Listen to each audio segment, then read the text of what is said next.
Liam Neeson, Cold Pursuit. Alright, so I saw a movie with an actor named Liam Neeson in it called Cold Pursuit. And there was a scene in it that something was said. So I want to talk about what was said, and I'll open up speaking about how it all started out. So there were two brothers in the movie, and one of the brothers, actor Liam Neeson here's son got killed.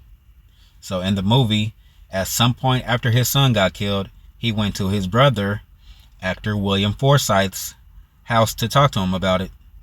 But when he got to his brother's house to talk to him about how his son got killed, his brother here spoke like he didn't even care.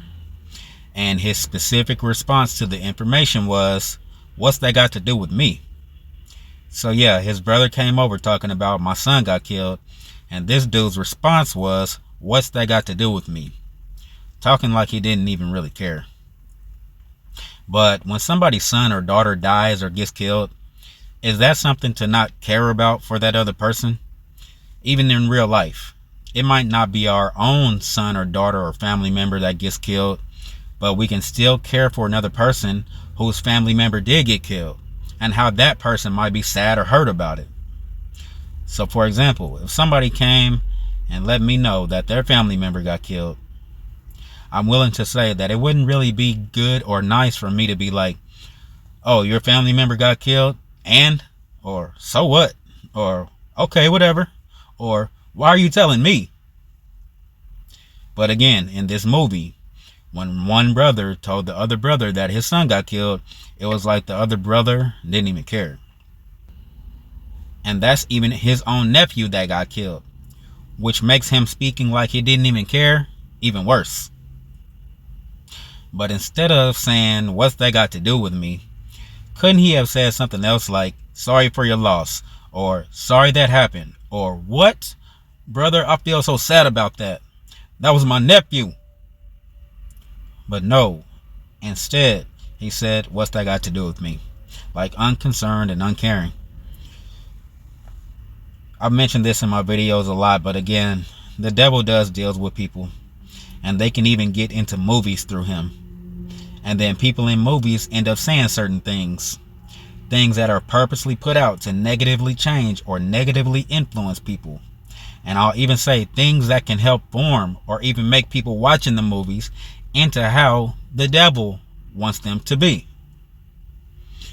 And if the devil can get people to not care about others, it can make it easier for him to get people divided against each other instead of people being together and united. Now, concerning people caring about other people, in scripture, I learned that we're to love others like we love ourselves. Another way to put that is, we're to love other people and care about them like how we'd want to be cared about and loved. Or even, we're to treat other people good like how we'd want to be treated good. And part of loving others or showing others love is treating them good and not treating them bad or wrong. And we can even think about, what if that person was us? How would we want to be treated, done, or talked to in whatever situation? And like, what type of thing would we want said back to us in whatever conversation?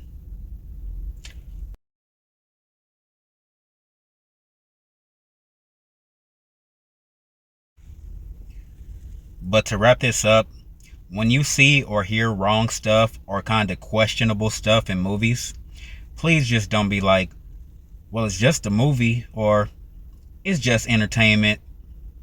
Because again, the devil does be doing deals with people. And that's how a lot of junk, like what I talked about happened in this movie, gets put out. But we ourselves don't have to do the junk or be like the junk that we experience in movies or in whichever space on earth. We can be different, even set apart from that junk, like how our Creator wants us to be.